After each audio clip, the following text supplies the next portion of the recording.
अस्सलाम वालेकुम जी। I hope आप लोग सब ठीक ठाक होंगे और आप सब अपना बहुत ख्याल रख रहे होंगे। हाँ जी, सो आज की वीडियो हमारी है बीबी क्रीम्स के ऊपर और ये थोड़ा सा ट्रिकी वीडियो मेरे लिए था क्योंकि मुझे जिनका डीएम आया था, रिक्वेस्ट की थी उन्होंने मुझसे इस वीडियो के लिए, उन्होंने मुझे कहा था कि मैं ऑनलाइन ऑर्डर नहीं कर सकती हूँ। सो काइंडली मुझे ऐसा प्रोडक्ट बताएं जो कि लोकली मार्केट्स में ईजिली मिल जाए। और बीबी क्रीम्स आपको पता है टॉप 3 ब्रांड्स की बहुत फेमस हैं। हमारे पास है लैक्मी, पॉन्ड्स और गार्नियर, ये तीनों ही काफ़ी फेमस हैं। तो मैं कराची में होती हूँ, तो कराची में मैंने काफ़ी सारी शॉप्स का विजिट किया, लोकली जो मेरे करीब भी थी, बाकी जो बड़ी शॉप्स हैं मैंने वहाँ पर भी चेक किया।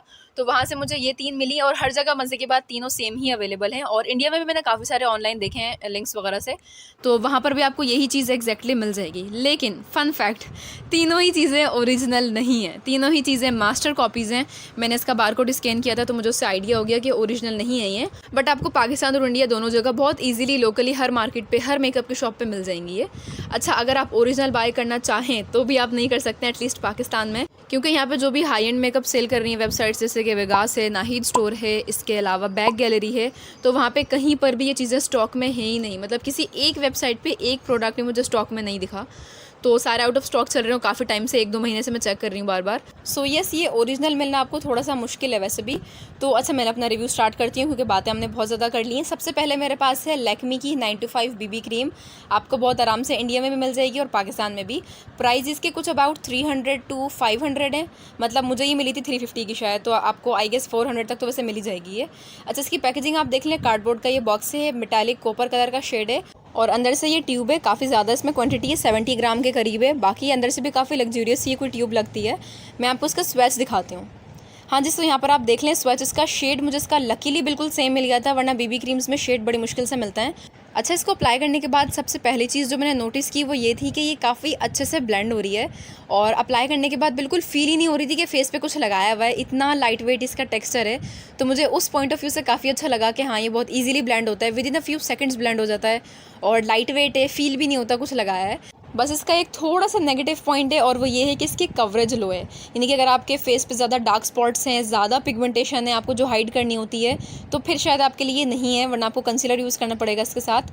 लेकिन अगर आपकी थोड़ी बहुत डिस्कलरेशन है, बस आपको थोड़ा फ्रेश लुक चाहिए होता है, इवन स्किन टोन चाहिए होती है, फिर आप इसे बाय कर सकते हो। काफ़ी अच्छा रहेगा और बिल्कुल नेचुरल लगेगा आपके फेस पे। बाकी ये इतनी ज़्यादा लॉन्ग लास्टिंग नहीं है, मतलब 3 से 4 घंटे, 4 भी नहीं, आई मीन 3 घंटे तो सही से लगा रहता है, लेकिन उसके बाद बहुत लाइट होने लग जाता है, तो लॉन्ग लास्टिंग इतनी नहीं है। बाकी ऑयली स्किन वाले अगर इसको यूज़ करना चाहते हैं, सो आपको इसको लगाने के बाद कॉम्पैक्ट पाउडर है जो ड्राई ट्रांसलूसेंट पाउडर होता है, उससे सेट करना पड़ेगा। बाकी ड्राई स्किन वाले इसको यूज़ कर लें, कॉम्बिनेशन वाले भी इसको यूज़ कर सकते हैं। सेकेंडली वी हैव पॉन्ड्स की वाइट ब्यूटी बीबी क्रीम। इसके अंदर SPF 20 अवेलेबल है। बाकी जो मेरे पास शेड है वो है नेचुरल कवर और इसके बैक पे लिखा हुआ है शेड 02। बाकी ये अंदर से इसकी वाइट कलर की ऐसी ट्यूब है और इसके ऊपर लिखा हुआ है 40 gram quantity, that is a good amount. अच्छा, इसको मैं निकाल के आपको स्वेच दिखा देती हूँ। यहाँ पर आप देख लो, इसका शेड मुझे बिल्कुल भी नहीं मिला अपनी स्किन वाला, मतलब ये काफ़ी लाइट शेड है। मैंने 3-4 शॉप्स में पता किया, बट उन्होंने कहा कि फ़िलहाल हमारे पास यही शेड्स अवेलेबल हैं। वैसे इसमें और शेड्स आते हैं, आप ट्राई करना, आप अपनी स्किन के हिसाब से जो मिला आप वही लो। अच्छा, इसको अप्लाई करने के बाद जो चीज़ मुझे सबसे ज़्यादा अच्छी लगी, क्योंकि मेरी ऑयली स्किन रहती है समर्स में, तो इसको लगाने के बाद ना बहुत मैटिफाई लुक आ रहा था, मतलब बिल्कुल भी एक्स्ट्रा ऑयल नहीं दिख रहा था मुझे। वो जो एक्स्ट्रा शाइन आती है नोज़ पे और चीक्स पे वो नहीं आ रही थी, तो ऑयली स्किन वालों के लिए डेफिनेटली ये बहुत अमेजिंग है। बाकी इसकी कवरेज भी हाई है बीबी क्रीम्स के हिसाब से, जो कि बहुत लाइट होती है क्योंकि बीबी क्रीम्स में, लेकिन इसकी कवरेज हाई है, इसकी कंसिस्टेंसी भी थिक है। तो आपको इसको अपने फेस पे लगाने के बाद फ़ौरन से डैम्प ब्यूटी ब्लेंडर से ना इसको ब्लेंड करना पड़ेगा।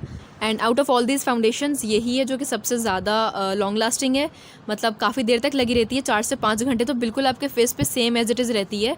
उसके कुछ देर बाद हल्की सी लाइट होना स्टार्ट होती है, वो बिल्कुल हल्की सी, और वॉश करते टाइम भी आपको काफ़ी देर से हटेगी, मतलब वाटर रेजिस्टेंट है, आपको डबल क्लेंजिंग करनी पड़ेगी। मुझे out of all of them मुझे यही सबसे ज़्यादा अच्छी लगी। कवरेज अच्छी है, टेक्सचर अच्छा है और अप्लाई देर तक हो रही है। ऑयली स्किन वालों के लिए अमेजिंग है। ड्राई स्किन वाले इसको ना यूज़ करें, या अगर करें तो प्लीज़ मॉइस्चराइज़र अच्छे से यूज़ करें, सिरम्स यूज़ करके फिर करें, तो उनके लिए अच्छा रहेगा। बाकी 3rd नंबर पे वी हैव गार्नियर की स्किन एक्टिव बीबी क्रीम। इस पर लिखा हुआ है 5-in-1 miracle skin परफेक्टर for oily and combination skin. अच्छा, यहाँ पर नीचे लिखा हुआ है कंट्रोल्स शाइन, रॉन्ग। सेकेंडली लिखा हुआ है minimise pores, again wrong. Third पे लिखा हुआ है evens skin tone, yes true. Number 4 पे है हाइड्रेट्स, ट्रू। नंबर 5 पे प्रोटेक्ट, साइड SPF शायद प्रोटेक्ट करता ही होगा। अच्छा, इसके शुरू के 2 पॉइंट्स गलत है। शाइन कंट्रोल नहीं करता, शाइन सा और अजीब सा ऑयल सा रह जाता है। बाकी पोर्स भी मिनिमाइज़ नहीं करता। हाँ, वो थोड़े से डिसअपियर हो जाते हैं, ज़ाहिर है उसके अंदर भर जाती होगी बीबी क्रीम, तो दिखते नहीं होंगे। बाकी मिनिमाइज़ नहीं करता। अच्छा, ये गार्नियर वाली बीबी क्रीम ना बहुत अच्छे से अप्लाई होती है, जैसे कि मैंने बताया था ना आपको स्टार्ट में लैक्मे की, जो कि काफ़ी लाइट वेट है, ईजिली ब्लेंड होती है। तो ये गार्नियर बीबी क्रीम भी काफ़ी ब्लेंडेबल है, लाइट वेट भी है, बहुत अच्छे से ब्लेंड होती है। मुझे उस पॉइंट ऑफ व्यू से अच्छी लगी है। बस इसमें एक इशू ये है कि थोड़ा सा ऑयल टाइप चीज़ रह जाती है, इसकी वजह से मतलब शाइन रह जाती है। मैं आपको स्वेच दिखा रही हूँ, आप इसका शेड वगैरह भी देख लें। इसमें मुझे एक और अच्छी बात ये लगी कि इसका जो अंडरटोन है ना वो येलो है, यानी जैसे आपने देखा था पॉन्ड्स वाला जो बीबी क्रीम थी उसकी अंडरटोन पिंक थी, तो वो पिंक अंडरटोन हम एशियंस के लिए ठीक नहीं रहती है। जबकि ये गार्नियर वाली जो है इसका शेड के अंदर अंडरटोन जो है वो येलो है, तो जो एशियंस जैसे कि पाकिस्तान हो गया, इंडिया हो गया, बांग्लादेश हो गया, या एशिया में जितनी कंट्रीज़ आती हैं, हमारे हिसाब से ना येलो अंडरटोन ज़्यादा अच्छा रहता है। बाकी इसकी कवरेज मीडियम है, जो कि मुझे बहुत अच्छी लगी। बस इसमें एक नेगेटिव पॉइंट ना वो ये है कि इसमें शाइन सी आ जाती है, लेकिन उसको भी मैं ऐसा करती हूँ कि इसको अप्लाई करने के बाद ना मैं ड्राई कॉम्पैक्ट पाउडर थोड़ा सा सेट कर लेती हूँ उससे, तो उससे मैट फिनिश आता है। बाकी लॉन्ग लास्टिंग ये 3-4 घंटे तक सही लगी रहती है, उसके बाद आपको टचअप्स करने होता है। हाँ जी, सो ये थे तीनों बीबी क्रीम्स के रिव्यूज़। आई होप कि आपको अच्छे लगे होंगे ये। अच्छा, बाकी इन तीनों में से अगर मुझसे आप पूछें कि मुझे कौन सी अच्छी लगती है, तो मुझे पॉन्ड्स वाली अच्छी लगती है, क्योंकि मेरी ऑयली स्किन रहती है ज़्यादातर और वो मैट फिनिश देती है, उसकी कवरेज भी अच्छी है, तो मुझे ज़्यादा अच्छी लगी वो। बाकी सेकंड नंबर पर गार्नियर की भी काफ़ी अच्छी है, उसकी कवरेज जो है मीडियम है। बाकी आपके स्किन पर जैसे अप्लाई होती है, बस आपको ऑयली स्किन वालों को सेट करना पड़ेगा, वरना ड्राई स्किन वालों के लिए तो अमेजिंग है वो। एंड थर्ड नंबर पर लैक्मे, क्योंकि उसकी कवरेज कम है, बाकी ओवरऑल वो भी बेस्ट है। अच्छा जी, सो ये थे रिव्यूज़। आई होप कि आपको अच्छी लगी होगी मेरी वीडियो। आपके लिए